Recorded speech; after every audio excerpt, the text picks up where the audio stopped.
Dan tidaklah kami menjadikan penjaga-penjaga neraka itu kecuali dari golongan malaikat yang keras, yang kasar dan keras. Dan tidak kami jadikan penjaga neraka itu dari minal basyar, dari golongan manusia, atau yusari'u, sehingga mereka dapat menyerangnya dan dapat mengalahkannya. Artinya Allah menjadikan mereka menjaga neraka sekalipun jumlahnya sedikit. Sekalipun jumlahnya sedikit tidak berarti mudah untuk dikalahkan. Jadi ini pemikiran orang yang salah bahwa dengan jumlah yang sedikit itu mereka dapat mengalahkan. Mereka tidak tahu siapa yang menjaga itu. Tidaknya Abu Jahal namanya membandingkan mereka sama dengan mereka kalau jumlahnya cuma berapa? Cuma 19 maka gampanglah. Kenapa? Karena mereka hitungnya atau membandingkannya dengan ini mereka sendiri. Wa ma ja'alna iddatahu illa fitnatan lil ladzina kafaru. Dan tidak kami jadikan jumlah mereka itu, artinya jumlah mereka yang 19 itu illa fitnatan lil ladzina kafaru. Kecuali jumlah itu menjadi fitnah bagi orang-orang yang jadi ada 3 fase, ada 3 kelompok. Di jumlah yang disebutkan yang sedikit itu bagi orang kafir itu menjadi fitnah, menjadi cobaan, menjadi ujian begitu. Ay lam naj'al dzalika 'ada illa sababan li fitnatin wa dhalal musyrik. Artinya kami tidak menjadikan jumlah yang kami sebutkan itu betul-betul sebab untuk fitnah, untuk ujian wa dhalal musyrik dan kesesatan para musyrik. Apa sebabnya? Haitsu istaqallu bi 'adadil masjid wastahza'u hatta qala Abu Jahl wa yu'jizu kullu mi'atin minkum ay bishu biwahid yu'adibihum summa takhuduna minha. Artinya mereka menganggap sedikit, menganggap kecil dengan ibadah mereka. Yang 19 malaikat jaga neraka menjaga anti jaga manusia jumlahnya menjaga berapa? 19 malaikat. Kata yang artinya istiqlal, kalau kita apa namanya? Menganggap remeh, menganggap kecil. Underestimate ya. Wastahza'u, dan mereka menghinakan, mengejek. Hatta qala Abu Jahl sehingga dia mengatakan apa ini? Apakah lemah kullu mi'atin minkum, setiap 100 di antara kalian ay ayo bisyubiwahid minhum, itu dapat apa? Menjatuhkan, menyerang satu dari mereka itu. Semua takut dunia, kemudian kamu keluar dari neraka. Berarti kalau 100 dengan 19 itu baru 1900, masa kita nggak bisa menjatuhkan menjaga neraka, kemudian udah kita keluarkan, selesai. Itu pemikiran orang Arab yang sebutnya apa? Sebagai fitnah bagi mereka. Kalau memang fitnah bagi mereka, lalu apa efeknya? Efeknya berarti kan mereka berani masuk neraka itu ya. Berarti itu sudah nggak apa-apa masuk neraka. Itu kalau masuk neraka menjaga iman itu gampang gitu. Ya.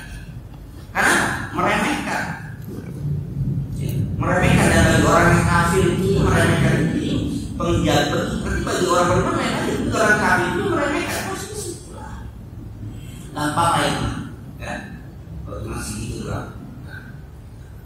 Ketika mereka mengatakan at-Tabari wa inna ma ja'ala al-khabra idza khanati anna fitnatul kafir wa tadhirihim bidzalika.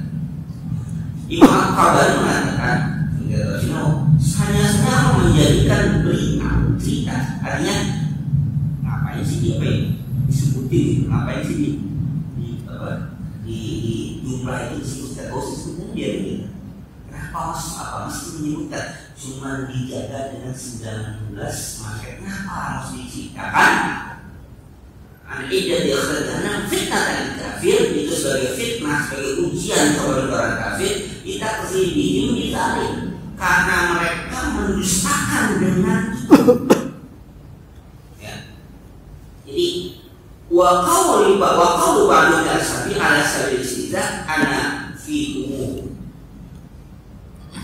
Ini sebagian orang-orang kafir mengatakan bagi orang lain, teman-temannya atas istizah, mengikuti apa? Ana fikum, aku yang akan cukupan, aku akan beresan. Lagunya ini, aku akan beresan. Kalau sebutkan 19, pertama apa gunanya? Nah, bagi orang kafir ini menjadi fitnah, menjadi ujian coba. Ya pastinya mereka nggak akan terima. Mau sebutkan berapapun jumlahnya nggak akan apa. Tapi sebutkan kecil macam itu pun mereka juga tidak menjadikan betul ya, tidak menjadikan mereka ya menyesat nggak, ragu tidak. Tapi dibuka jumlah itu menjadikan mereka tambah sombong, itu fitnahnya. Nanti kita akan analisis dari mulai sikap orang kafir, orang nanti ada orang yang ahli kitab sampai orang beriman, bagaimana sikap. Nanti ini berkorelasi dengan kehidupan kita sekarang. Ini hanya sebuah ibarat yang bisa kita ambil dari kehidupan kita sekarang. Bagaimana sikap Allah terhadap kita dengan apa yang kita hadapi. Kita bisa pilih apakah seperti orang kafir, apakah nanti seorang ahli kitab, apakah seperti orang beriman. Nanti ada kita yang bisa dulu. Nah, itu bagi orang kafir. Nah, kemudian bagaimana bagi orang yang diberikan kitab? Liyastaikina alladziina utul kitab. Liyastaikina alladziina utul kitab artinya liyatayaqqana ahlul kitab min sidqi Muhammad. Nah, ini untuk meyakinkan orang-orang yang diberi kitab. Maksud ahli kitab, orang Nasrani, orang Yahudi, untuk meyakinkan mereka. Berarti mereka bermain ya. Kenapa? Supaya ahli kitab yakin dari kebenaran Nabi Muhammad. Kenapa? Wa anna hadzal Qur'ana min indillah idh hadzal ayata fi kutubihim munazzalah.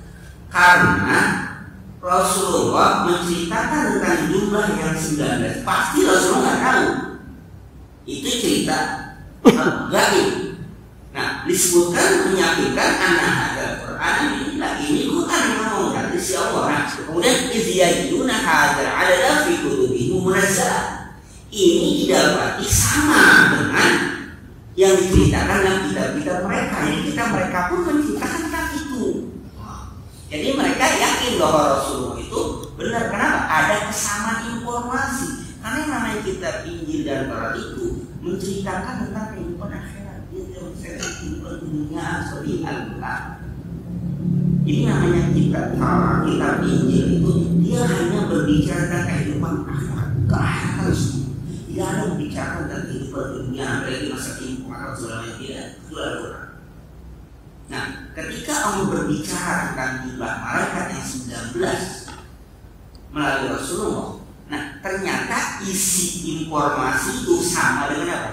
Isi kitab mereka tentang kehidupan akhirat. Nah, oleh karena itu mereka menjadi yakin bahwa Muhammad itu seorang Rasul, gitu loh tujuannya. Bahwa Muhammad seorang Rasul. Ini bagian kita. Ini sikap yang kedua. Ini ada dua kelompok. Pertama kan ada kelompok orang kafir, yang kedua kelompok orang ahli kitab. Nah, kelompok yang ketiga, wayazdad. Kelompok ketiga, wayazdad alladzina amanu iman.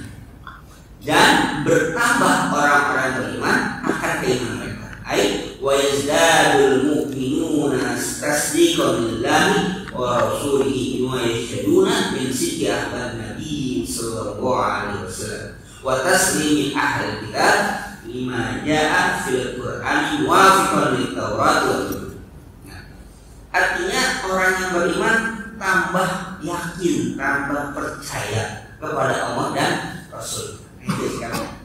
Orang kafir melawan, menentang, sesat. Orang yang tadi orang ahli kitab dia yakin bahwa Rasul itu benar, apa itu benar. Orang beriman sudah beriman, apa yang dia sudah tambah beriman. Itu tiga sikap dari kawan. Nah, orang beriman tambah keimanannya. Kenapa? Lima yashhaduna. Mereka bersaksi dari kebenaran berita Nabi mereka Muhammad sallallahu alaihi wasallam. Kenapa mereka mengatakan asyhadu an la ilaha illallah wa asyhadu anna Muhammadar Rasulullah? Itu saksian mereka itu konsekuensinya segala informasi yang Rasulullah sampaikan kepada mereka itu adalah benar. Itu konsekuensinya. Ketika sudah syahadat terjadi, maka konsekuensinya semua informasi yang disampaikan oleh Rasul dianggap benar. Apa? Buat Rasulullah, karena dia seorang utusan. Tidak ada apa? Tidak ada apa? Tidak ada penolakan, keraguan pun dia. Itu harus sikap orang beriman. Nah, kemudian wa taslimi ahli kitab. Taslim itu bukan Islam ya, jadi menyerahnya ahli kitab lima dia fil Quran muwafiqan. Apa yang datang dari Quran itu muwafiqan di Taurat atau Injil, sesuai dengan Taurat dan Injil. Untuk bagian ini ya, untuk bagian ini dia sesuai dengan Taurat dan Injil. Nah, maka mereka taslim. Apa taslim? Menerima informasi bahwa penjaga atau khazanah benar itu 19 malaikat. Mereka terima. Karena kalau mereka tolak, berarti mereka menolak kita mereka sendiri. Ini akhirnya mereka menjadi di sini. Ini satu kasus yang untuk kasus ini mereka nggak bisa nolak karena resikonya mereka menolak, berarti mereka kita mereka. Walaupun yang nabinya mereka apa? Mereka tidak terima, tapi informasi ini mereka harus terima dalam kondisi ini. Karena keyakinan mereka terhadap kita berinjil itu sudah pasti. Tapi ketika informasi itu sama, maka dua hal bisa dianggap Rasulullah itu sebagai apa? Sebagai penyibah, tapi Rasulullah manusia yang umum, dia tidak bisa baca kitab dan Injil. Bahkan pada saat ini masih berbahasa kemudian oleh orang Nova dia langsung bisa baca kitab Taurat itu berbahasa. Semuanya apa bahasa Ibrani, bahasa Arab pun juga bisa. Berarti informasi itu tidak mungkin datang dengan hasil bahasa Rasul. Itu dibacakan. Itu sikap yang ketiga ya. Nah, wala yarkabal ladzina utul kitaba wal mu'minun ay wala yashqa ahlul kitab wal munfi adadi. Artinya dia tidak ragu. Orang-orang dengan kitab, ahli kitab dan orang-orang yang tidak ragu. Apa yang diragukan? Fi adadi. Jumlah mereka 19. Wa hadza ta'kidun lima qabla. dan ini menjadi apa? Menjadi penguat bagi yang sebelumnya. Rasul diceritakan tadi bahwa orang beriman bertambah imannya, orang yang ahli kitab akan percaya, orang kafir akan apa? Akan kafir. Nah itulah sebenarnya ini takkid namanya penguat. Tapi penguatnya hanya untuk orang-orang yang beriman dan orang-orang yang diberikan kitab. Penguatan makhluknya lianahu lama zukirul yaqinu nafa'an musyakku. Kenapa? Karena kalau sudah disebutkan yakin pasti akan apa? Akan hilang keraguan. Kalau yakin pasti apa? Nggak ragu. Tapi kenapa disebutkan lagi walayak kabar? Tadi kan udah bilang kan? Di depan sudah dibilang fayazdada iman, dan akan bertambah iman orang-orang yang beriman. Tapi kemudian walayaka tidak syak. Ini apa? Hanya meyakinkan lagi, memastikan lagi bahwa orang yang beriman tidak akan pernah ragu apa yang dia iman. Dia mau meyakinkan bahwa orang yang beriman tidak akan pernah ragu apa yang dia iman.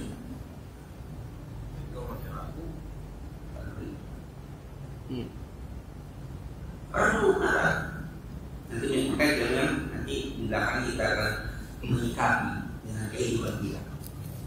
Karena benar informasi. Tapi apakah ketidakraguan mereka itu tidak ada apa ya? Tidak ada perdebatan, tidak ada apa? Tidak ada apa bahasa kita ya? Tidak ada diskusi keras terhadap orang itu banyak. Mereka juga dilawan oleh orang-orang kafir yang mencoba mempengaruhi mereka. Akhirnya dengan cara cobalah dengan logika yang jernih gitu ya. 19 menjaga neraka yang luasnya bainas sama wal ardh gitu kan, yang kemudian di penghuni neraka itu dari yang zaman Nabi Adam sampai akhir zaman nanti sebagian besar masuk neraka dijaga gitu. Itu kan bermain apa? Bermain logika. Makanya orang-orang yang kafir tetap dia itu kan orang kafir kan bermain logika, logika dia kan, logika dia 19. Pertama dari 19 kita banyak, kita kuat-kuat, kita nggak bisa ngalah. Yang kedua, kesalahan logika mereka di sana disebutkan apa? Malaikat. Mereka membandingkan dengan mereka sebagai manusia biasa. Itu salah logika. Ya artinya kalau misalnya manusia biasanya malaikat bandingannya misalnya satu malaikat itu 100.000 apa segala macam manusia kan belum begitu juga dengan 19 bisa mereka kalahkan dengan 100 orang.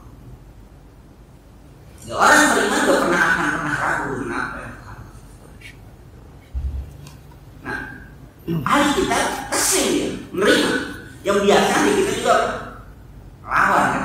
Untuk aslinya menerima. Kenapa? Karena ada muafik, ada kesesuaian antara informasi mereka dengan informasi Al-Quran itu.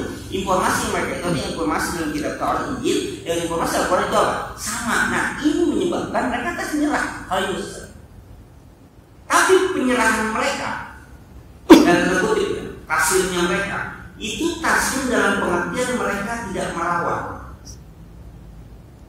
Karena kalau mereka melawan berarti mereka menentang sikap mereka sendiri.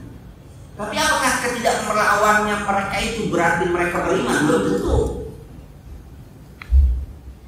Berarti mereka tidak melawan itu berarti tidak mereka beriman, belum tentu. Ini saya nanti kita sepakati bersama atau artinya tidak mereka ditaslim menyerahnya mereka karena sudah sesuai. Terus saudara, ketika Rasulullah diperintahkan untuk menghadap kiblat ke Baitul Maqdis, itu semangatnya luar biasa. Ya kan? Semangatnya luar biasa. Kenapa? Ternyata kiblat Rasulullah Muhammad itu dengan kiblat apa? Sama ke Baitul Maqdis. Senang. Dan mengawas aja gitu. Fitnah bagi mereka. Dan juga fitnah bagi Rasul. Ada ujian bagi Rasul untuk bisa mengikuti ini. Dengan ya mereka bukan mencaci tapi mengatakan bahwa Muhammad itu ikut-ikutan dengan kita kami. Yang kedua bahwa dia sudah menyerah. Buktinya apa? Dia palingkan arah kiblat kemana? Ke Baitul Maqdis. Itu ujian besar bagi Rasul. Senang nggak Rasul? Karena kutip sekitar 18 bulan. Itu nggak senang.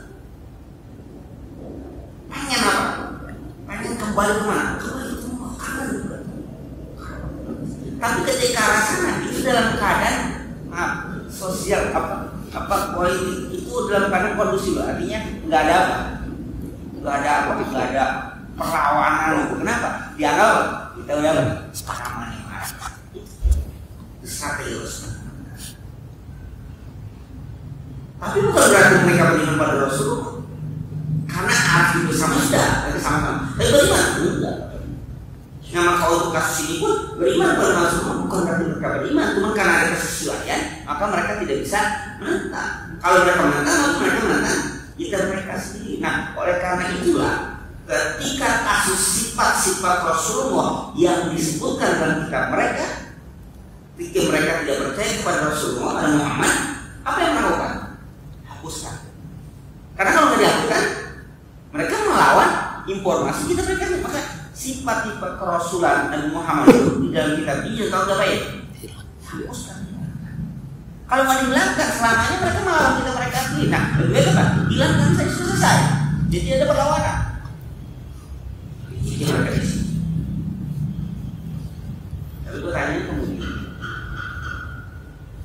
kata-kata Nabi terakhir dalam kitab mereka dengan ciri-ciri sebutan ini cocok ciri-ciri pada Rasulullah, itu yang mereka tidak punya. Tapi mereka percaya akan ada Nabi akhir. Pertanyaannya adalah, sampai kapan mereka menunggu Nabi akhir? Nah, sekarang pun ada apa? Nah, ketemu Nabi akhir kapan? Karena nggak ada, yang baru sudah ada. Dan mereka nggak akan menantikan lagi. Lebih baik apa? Sudah, hilangkan saja. Semua selesai. Yang mereka.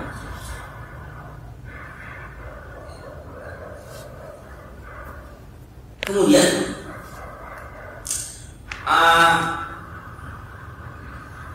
fakana wala yartaba mubalagatan wa ta'kidan wa ma yusami ulama al-lawati al-itnaba. Ini kalau ulama namanya apa? Itmam.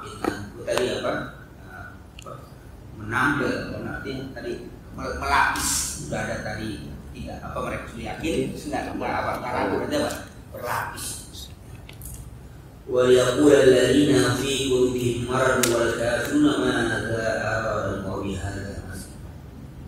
Dan mengatakan orang-orang yang fi qulubihim marad wal kafirun ma'adza arada Allah bihadza. Dan mengatakan orang-orang di hati mereka itu adalah sakit, dan orang-orang kafir ma'adza arada, apa yang menginginkan perumpamaan.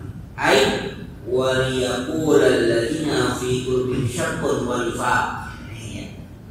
Ini kan orang kafir, orang beriman tidak akan apa? Nah, tapi ada yang masuk yang marah. Jadi di sini tuh ada unik, ayat ada unik. Jadi ada kelompok yang disebut fi qulubihim. Ya itu disebut tadi. Ya apa yang pertama? Fitnah lazina kafaru, oke ya, berkafir. Terus dia saikir lazina utul kitab. Yang ketiga, wala yartabal lazina utul kitab, wa yazdadu lazina. Itu dia. Tapi kemudian yang dibawa lagi ada redaksi lagi, wa yaqulul lazina fi qulubihim marad. Dan supaya mengatakan orang di hati mereka itu ada rasa sakit. Tidak kelompok lain. Kafir sudah, orang ahli kitab sudah, orang beriman sudah. Ada kelompok ikut ini, kelompok ini sudah. Tapi dia dikelompokkan orang kafirun. Dan yang hati sakit, berarti yang sakit ini lebih kepada apa? Kafir. Nah, sakitnya dengan apa? Fi qulubihim syakkun wa nifaq. Di hati mereka ada ragu dan sifat munafik.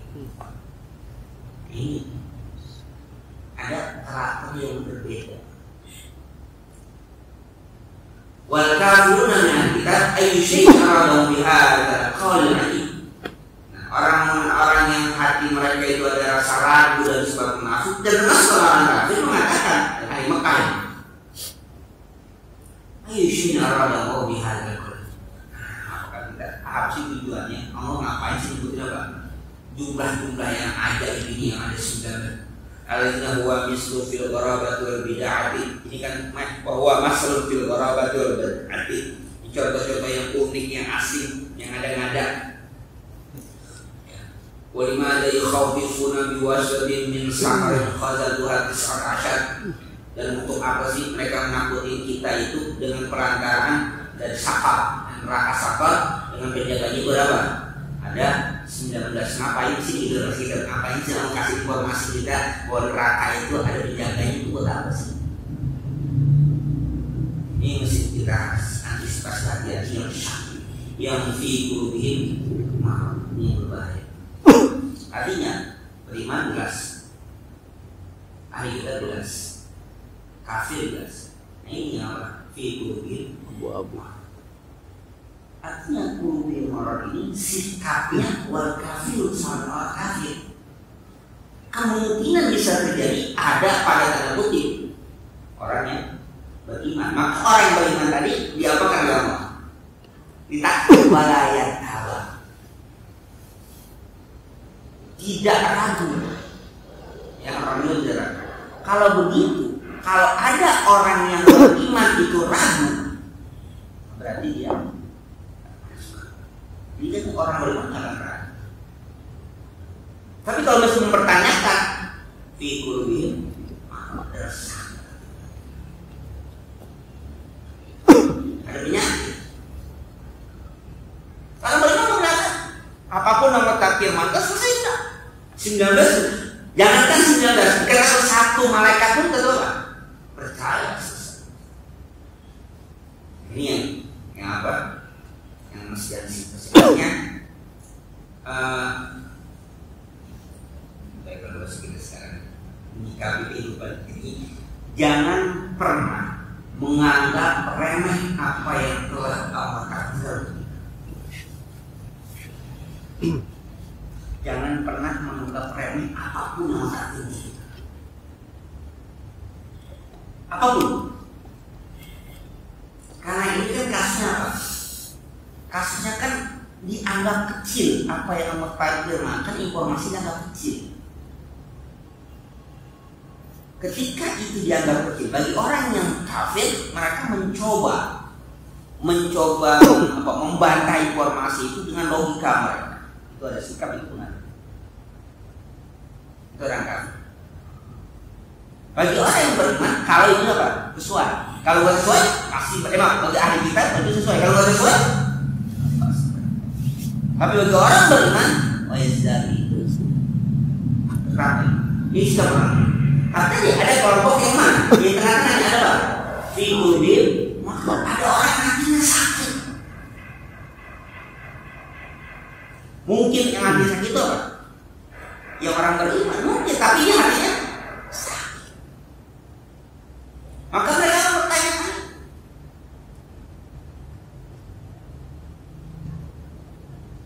Sudah berdoa, sudah macam-macam. Ulama itu, ini kepada kalah juga loh. Jangan enggak. Ayat, kalah itu. Ya kecil. Kalau dia hatinya sakit, apa? Kalau sakit, bagi orang beriman katanya selesai. Allah takdir ini macam ini.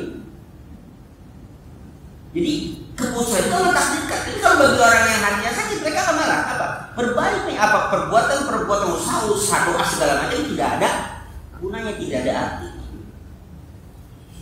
Dia akan ragu dengan keputusan. Apapun itu rezeki kita bukan. Memberikan rezeki pada kita. Kita apa?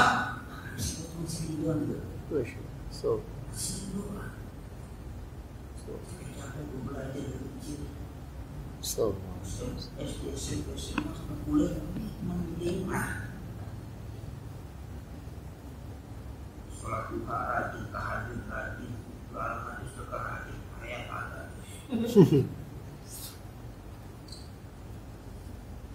Padahal yang dijalankan itu kita tahu Allah masih menjanjikan sesuatu pada kita, itu udah janji jalan. Tapi Jangan sampai berhati ada marah yang dengan syak dan ifat. Syak itu. Maka hati kita ini seperti nggak tahu kalau bilang bahwa mungkin kita dalam keadaan tertentu protes pada Allah Subhanahu wa Ta'ala itu. Protes, nggak menerima. Taslimnya orang beriman dengan taslimnya orang ahli kita beda. Kalau taslimnya artinya itu menyerahnya ahli kita dengan terus itu ketika informasi Al-Quran sesuai dengan apa? Dengan kitab Taurat dan Injil mereka. Tapi penyerahan orang yang beriman dengan keputusan Allah itu apa? Mutlak. Artinya mutlak, tidak ada perbandingan. Kita katakan kalau Allah bilang begini jadinya, tapi kenyataannya enggak. Itu enggak ada orang beriman. Allah mengatakan kalau kamu sedekah satu kebaikan itu akan dibalas apa? 10 kali lipat. Yang boleh sedekah 10.000 harus ada berapa? 100.000. Mana juga habis.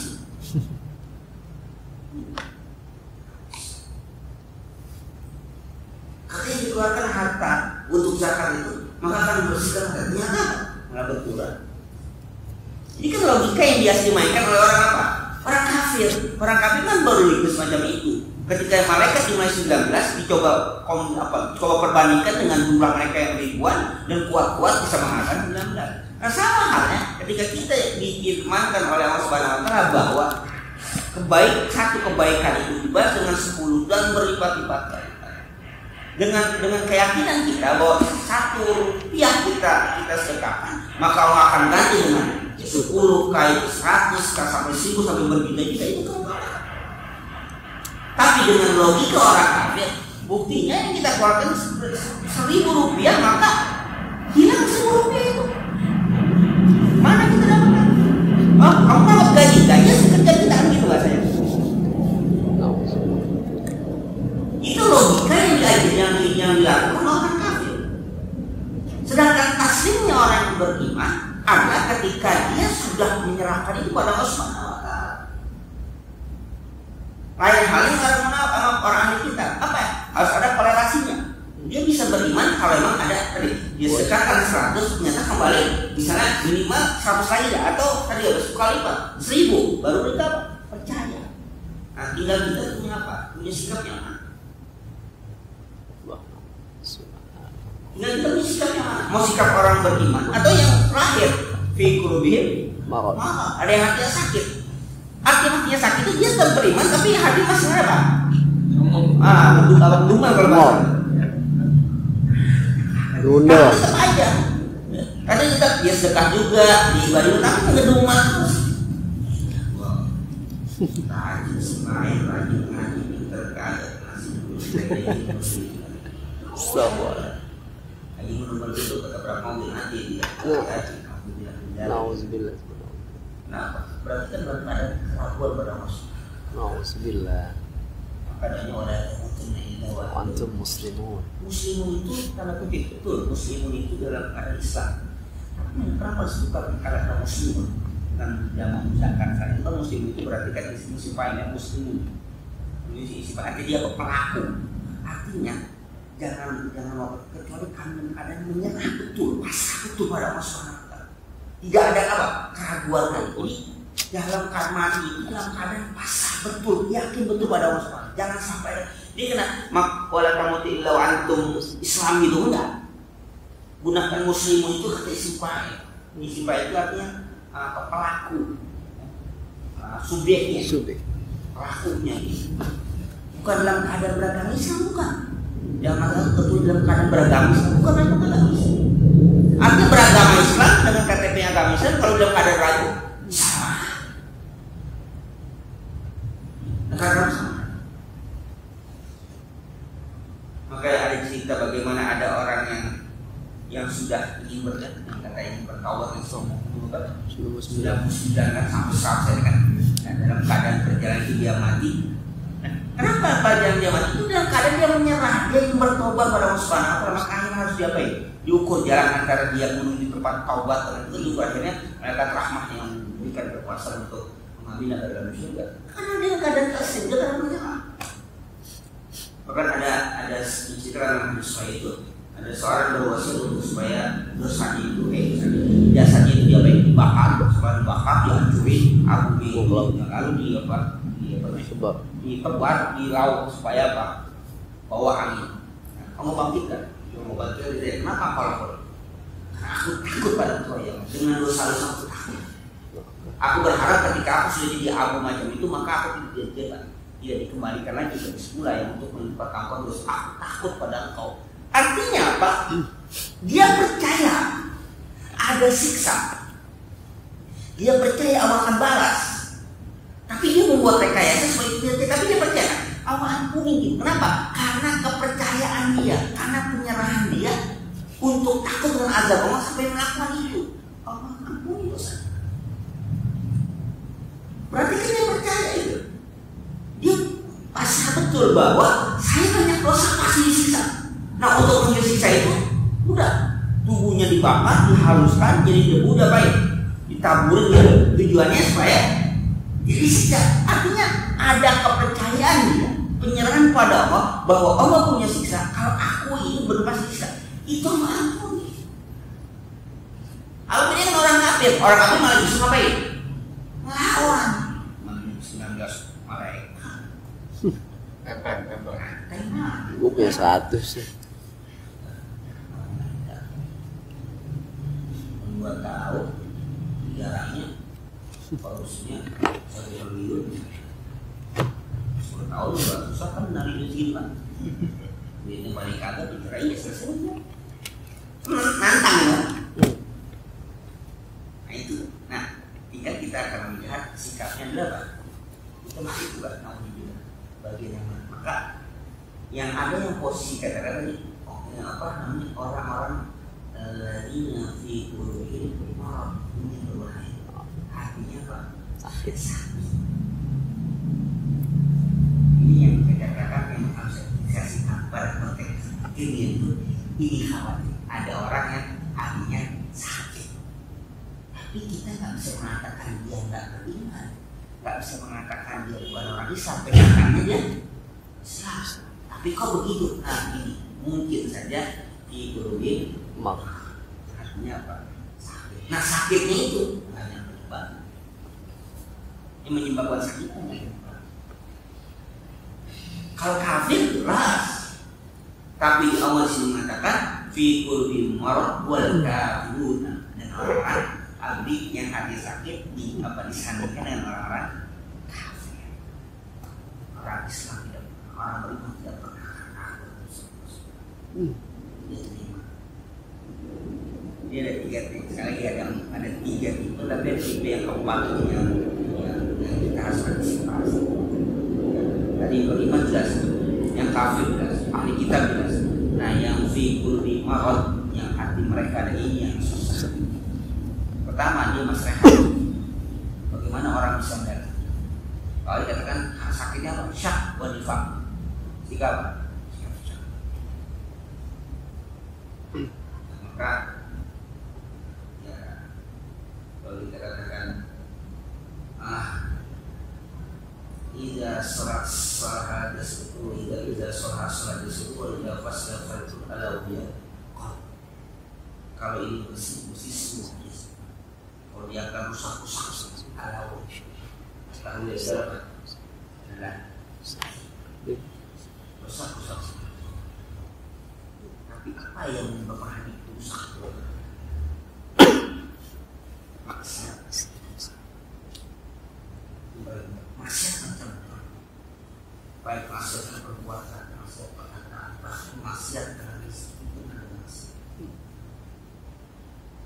Oh dia enggak, dia ibadah, dia sholat, dia puasa segala macam, iya silakan dilakukan. Tapi kayak macam kita apa bahasanya kaca yang selalu bersihkan, tapi itu aja dia kena kotoran bersihkan. Kalau di rumah kita ini setiap hari bersih, rumah kita lah, rumah kita rumah saya lah, kan bersihnya cuma lebaran doang. Kalau kata-kata tiap minggu ramai juga gitu kan, bersihin sih. Karena sebulan sekali, atau tiap minggu lah kali. Dari minggu. Saya yang paling malas mobil kalau punya mobil gitu. Masih siapa ada gini ada benar. Nggak siapa ada gini. Tipis. Soalnya cuci tipis. Tapi dijaga nggak? Dijaga. Atau yang setiap hari dipakai pun belum tentu setiap hari lain. Dicuci loh. Setiap hari dipakai pun tentu. Ya belum pakai. Apalagi setiap hari dipakai justru setiap hari dipakai itu makin apa? Makin jarang dicuci gitu. Malas. Kan sedoknya doang. Ini udah, itu nggak bersih di kalian duduknya nggak ada kotor. Paling dashboardnya doang gitu. Berbuat. Ya tapi pakai, dibersih segala macam. Ya paling ya jangan hidupnya banyak di kemudian, tapi dia tetap kotor. Artinya bagi seseorang dia sholat, dia iya, tapi ada maksiat dia kerjakan di luar artinya apa? Karena perbandingan ada antara maksiat dengan apa ibadah itu banyak kan mana? Dalam hati itu ada membuatnya seperti kata seperti macam ini. Dia ada apa? Ada maksiat ada satu bibit noda, satu bibit hitam di hati. Maka semakin banyak maksiat semakin apa? Semakin hitam. Nah itu akan sulit melihat kebenaran, akan sulit menerima kebenaran. Maka pusat dari semua kemaksiatan atau rasa adanya kan di farj di antara sekitar perut. Farj.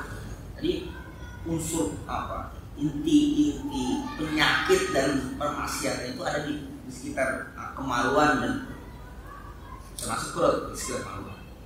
Artinya perbuatan yang kita lakukan itu di rata-rata masih.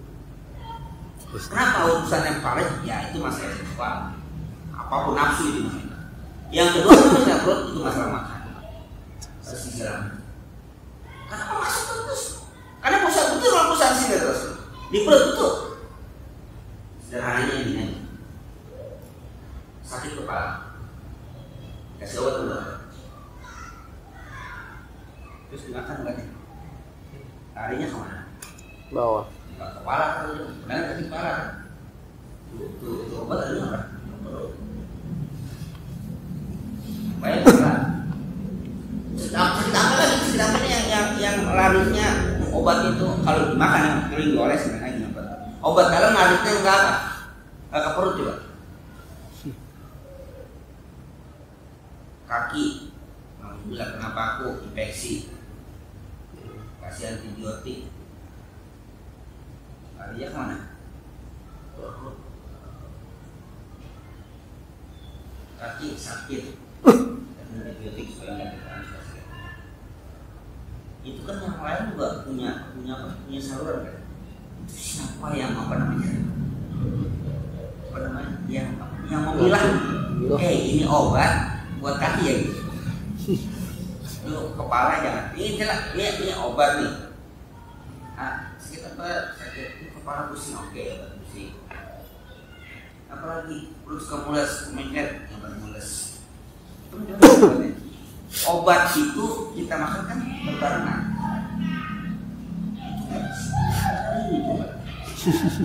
Nggak salah. Itu masuk perut itu kan? Dan dia akan menyatu kan?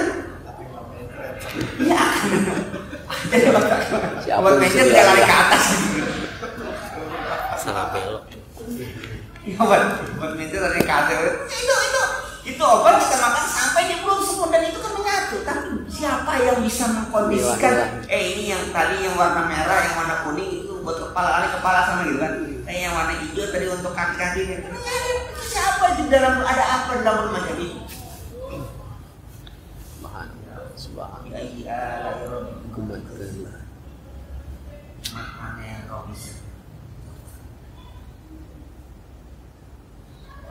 Makan makanan ada yang karbohidrat, ada yang vitamin. Ini vitamin A, fungsinya untuk bagus untuk mata.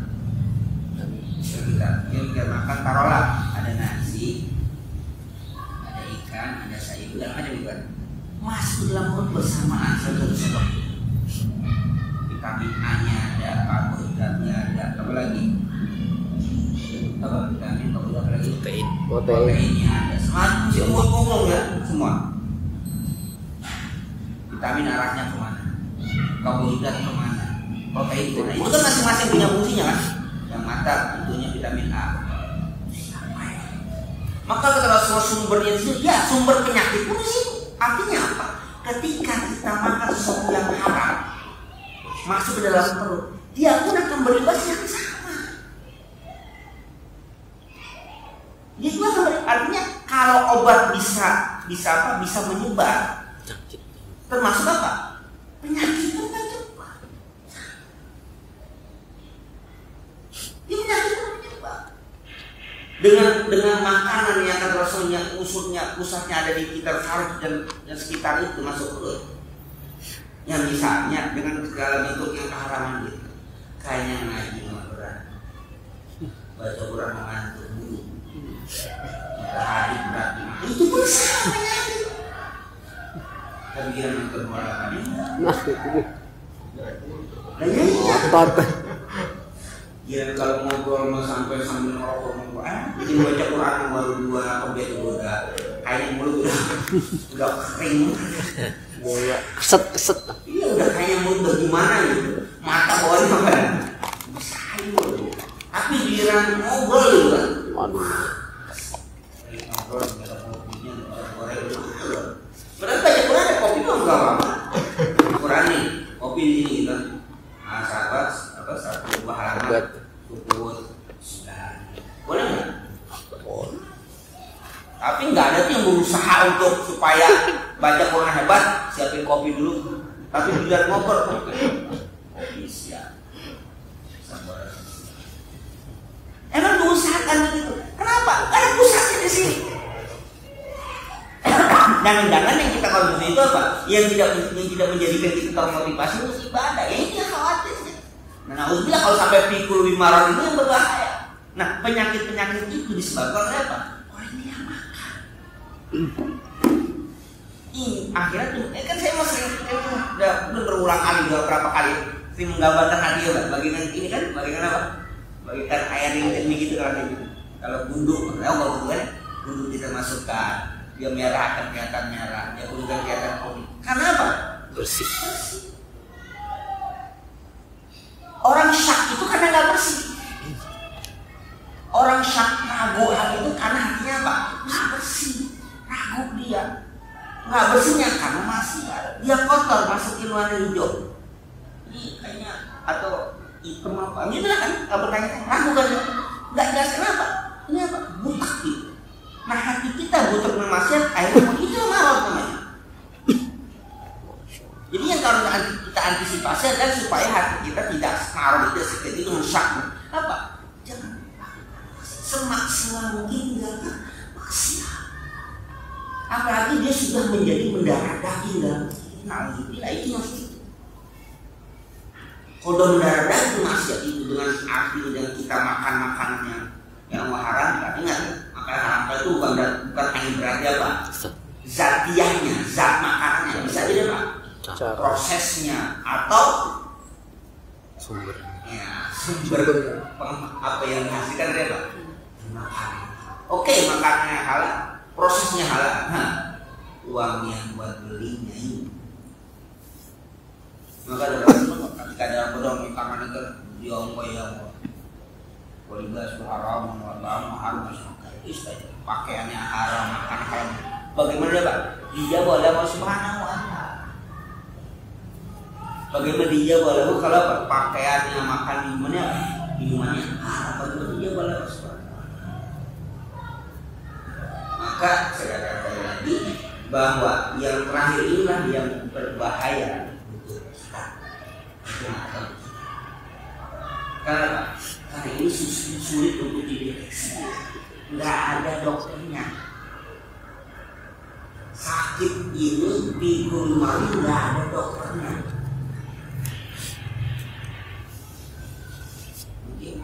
Kalau yang satu bisa ngadu ke ikat ke gurunya ketika syakau tilawaki misul hiji pada saat ini ditanya masuk.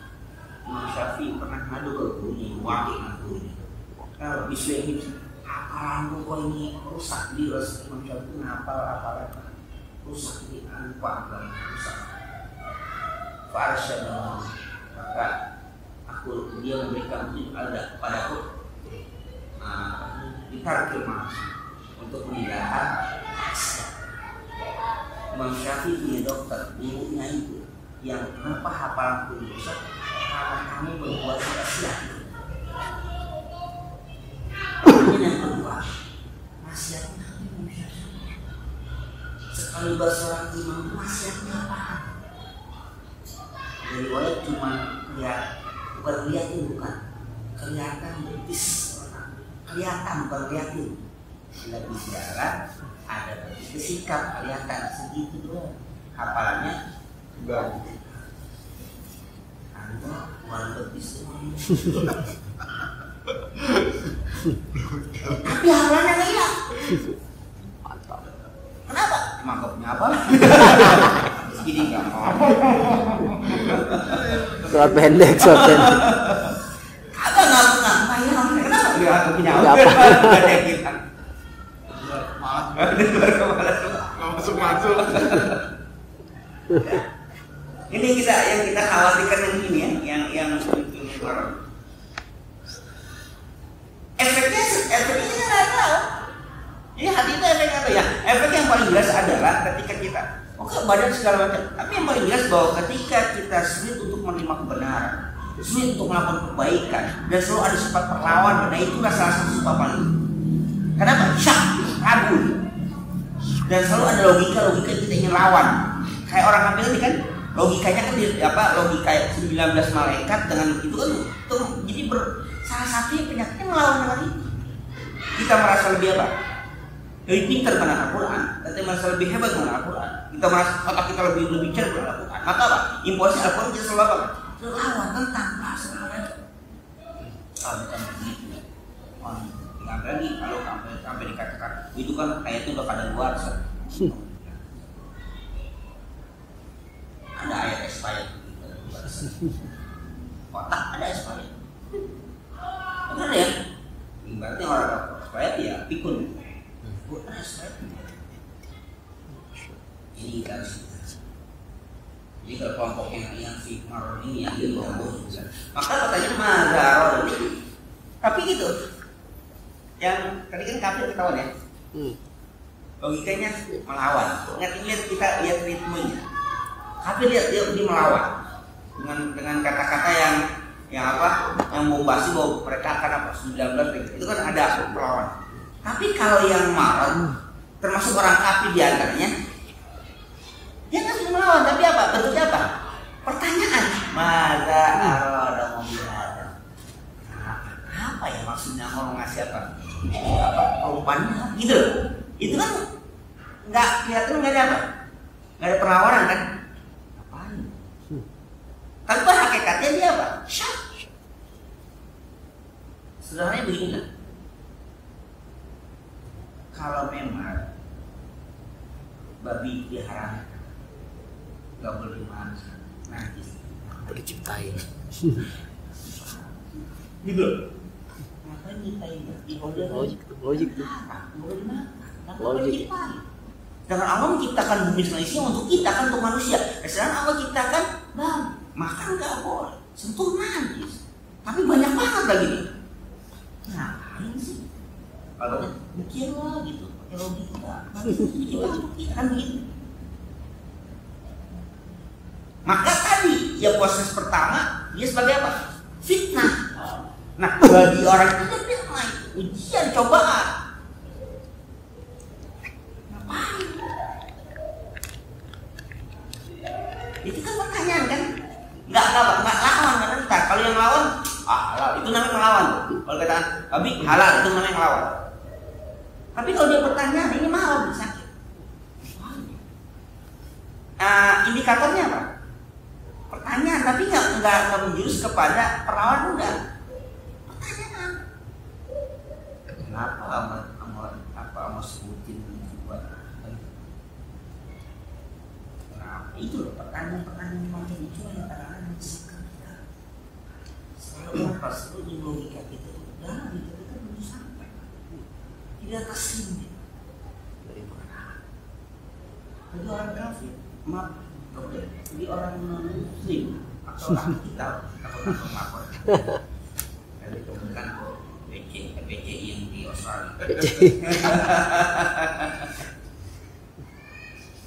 Kalau dia sesuai dengan yang dia berarti diharapkan oleh Al-Quran, itu bagi mereka juga. Itu orang-orang lain. Dan itu mereka haramkan juga. Berzina, mereka yang haramkan. Khamar, mereka haramkan juga. Yang mereka lakukan semua itu pelanggaran agama mereka. Termasuk riba itu pelanggaran agama mereka. Itu sesuai.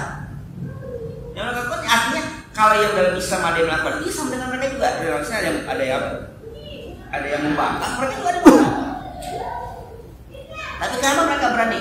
Karena mereka gampang untuk dosanya. Ya kan? Itu loh. Masuk kamar. Iya, ada apa namanya? Pengakuan. Biasa. Saya ini udah siap, beres. Confessing. Bersih. Bisa? Gitu. Nah, kesesuaian itu dengan kita ya sama. Yang mawar itu, ya kan tanya apa ya? Tulangnya cakep ya, dibuat tasbih. Tasbih ada. Wah, licin lagi kan? Wah, kuat lagi. Mulus lagi kalau apalagi sudah di wah cakep. Nah, pelihara. Tapi dulu, saya nggak tahu. Akhirnya dia nanya juga tuh. Tapi hukumnya apa? Ya najis lah. Ya kalau dia bawa itu lalu dia tasbihnya, iya tasbihnya kan di mulut sah-sah aja dia. Subhanallah. Tapi yang ininya, yang najis kan ininya kan? Tasbihnya kan? Ya dia bertasbih sah-sah aja. Itu cuma lewat. Tapi ininya, kalau dia bawa itu ke dalam tubuhnya untuk sholat, berarti dia membawa najis tidak sah.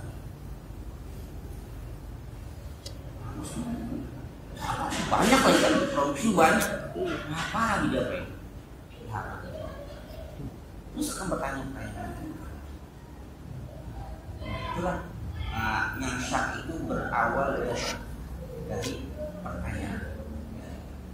Kalau Razi isbatul yakin fi berawal baina fi usul iltiyah pada ketetapan keyakinan pada sebagian hal tidak menafikan hasil adanya keraguan. Setelah itu lihatnya kalau sudah Allah tetapkan itu, maka tidak adanya orang beriman itu pastinya macam itu.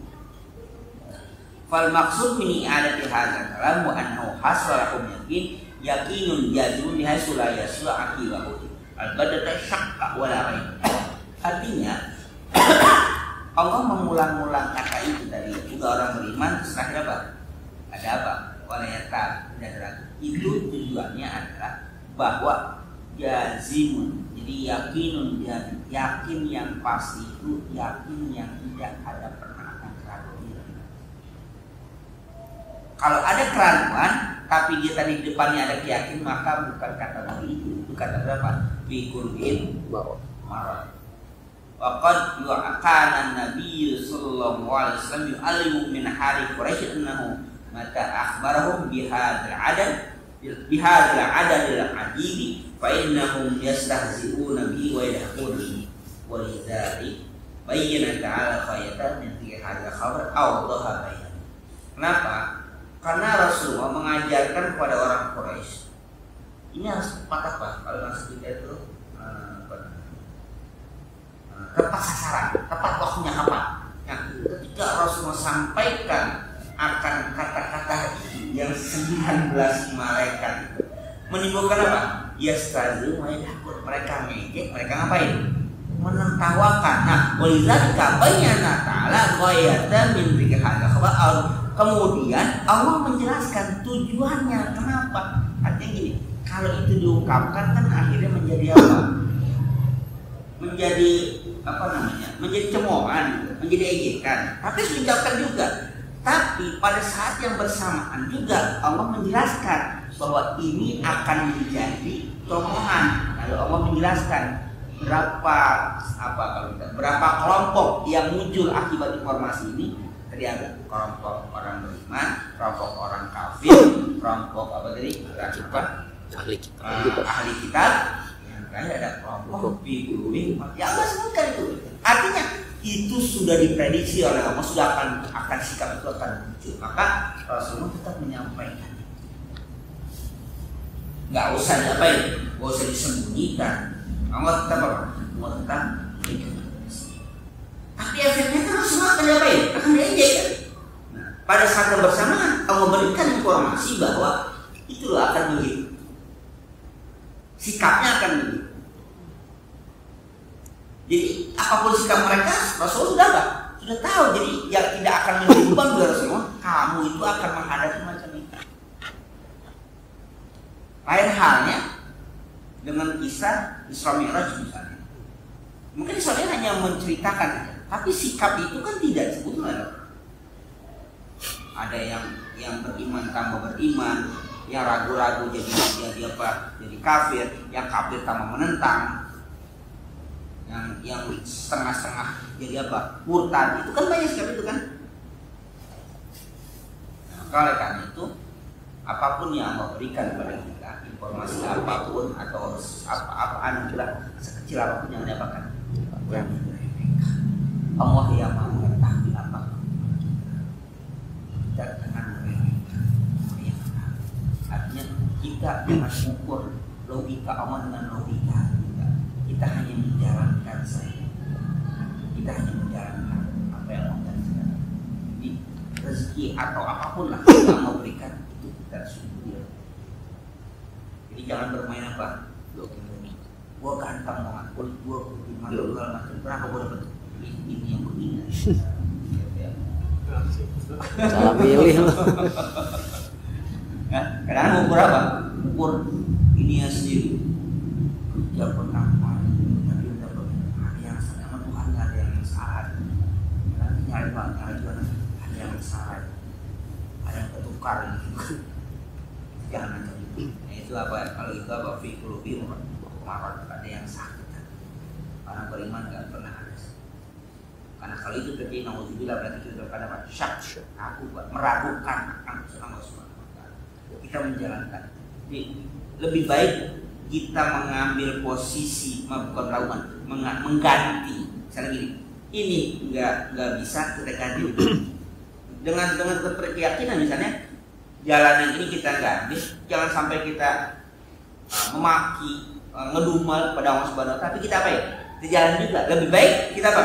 Kita pindah dengan berharap jalan yang kita pindah ini benar juga ya.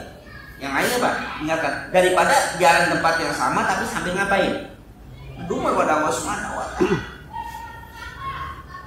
Mendumel pada Allah Subhanahu wa Ta'ala. Lebih baik tinggalkan jalan itu, tapi jalan lain. Tapi sambil kita, bukan sambil tetap kita berserah pada Allah Subhanahu wa Ta'ala. Mungkin bukan jalan, kita nyalain nabi. Itu. Daripada kita mengejek, meremehkan, apa yang dikhawatirkan nanti yang pada selanjutnya apa? Yudillu Allahu man yasha wa yahdi man yasha. Semua qala kadzalika yudillu Allahu man yasha wa yahdi man yasha wa huwa al-Fatihah. A'udzu billahi minasyaitonir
benar. Wassalamualaikum warahmatullahi wabarakatuh.